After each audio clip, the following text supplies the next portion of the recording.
Blasted Ink. We got another tattoo artist in the building, man. Tattoo Remo, straight from New York City. Been in Iowa for about 8 years. I love it here. Come down and get some tattoos, man. How long you said you've been in Iowa 8 years or tattooing 8 years? I've been in Iowa for 8 years. How long you been tattooing? 14 years off and on. 14? Just recently really taking it serious. Mm-hmm. It's kind of what I was asking Chris, man. So what kind of art inspires you? Do you got a certain lane you like, or? Just about anything. I try to stay away from the portraits and realism. Take a lot of focus to do. I want to get to that point someday. I like fine line, lettering, a lot of black and gray. So then if somebody wanted to be really good at like the fine lines, like, I don't know, what kind of practice would you suggest? Because like I said, I got the Muhammad Ali hands. You don't want me to try to do your fine lines. It'll be all over the place. You gotta have a real steady hand, bro. Just practicing, just keep practicing. Practice. No matter what, just grab a pencil, pen, and just practice the lines. Yeah, and do you got any artists that inspire you, like directly? Like you got like a favorite type of? Number one, Sensei, like you say, my boy Sensei over there, him. Watching him work it's a lot. It's a lot of he does a lot of great work. As far as who inspires me, I gotta say my homeboy Hectic. 150 here at a tattoo artist in New York. Yeah. He's the one that brought me into tattooing. Tattooing was something I would have never thought I would come to this lane. I got into it because he seen me out in the streets a lot. And he asked me if I wanted a legal way to make fast money. I said, if you can show me a legal way to make fast money, I'll make that change. Yeah. I got into the tattoo shop and seen the street since. Man.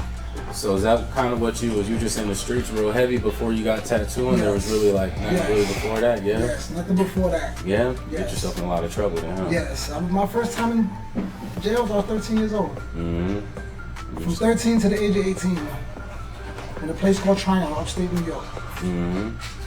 So is that where you're originally from then? Yeah, I'm originally from New York. From New York? Yeah. And then you came to Iowa when you were? What, 38 probably about? Yeah, that's what's up.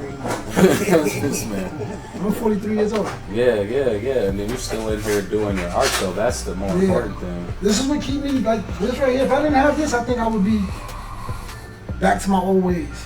So to everybody who's kind of like still out there, kind of in the streets, kind of in their old ways, that need to kind of hear something like that, what would you kind of say to them to kind of get them kind of where you're at? Don't be afraid to make that change. If you want to get out of that lane, get out of it.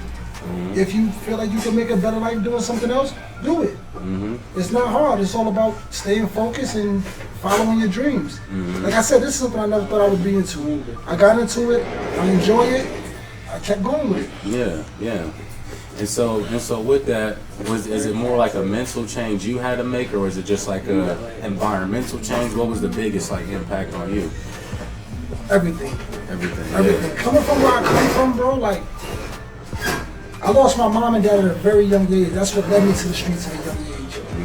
And not having a person to look up to besides the people that I've seen in the streets, it was hard. And I didn't ever think I would make it out. But my homeboy came to me and said, yo, I'm tired of, like, I see you out here, you do what you do, but it's time to make a change, bro. And then also, in the year 2008, my first son was conceived. And I didn't want to be in prison, not even when my son was coming up. I had to be in the streets. Yeah, now you can be an example that he needs, though. You in here holding it down, and you got a story. So if your son ever want to know kind of what to do and what not to do, you kind of know definitely what to let him know, huh? Any other young dudes out there, because there's a lot of you crash out dudes out there. I'm going to tell you, jail is not fun. Talk to the crash Jail outs. is not fun. I've been in jail a lot, did a lot of prison time. It's not cool.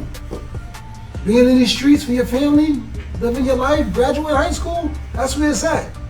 Being behind bars, not it. Yeah. Not it at all. Yeah. Man, that's what's up. You got certain socials, man, because I think people will gain a lot either just coming down, either talking to you, getting some sort of mentorship from you. Where can people follow you at? My Facebook, Latif Borders, my Instagram, Tattoo Remo 515, my Snapchat, NY, the number 2 IA, Yeah, look me up. I don't mind giving out a word to you young crash outs that want to do right. I can teach you how to do right.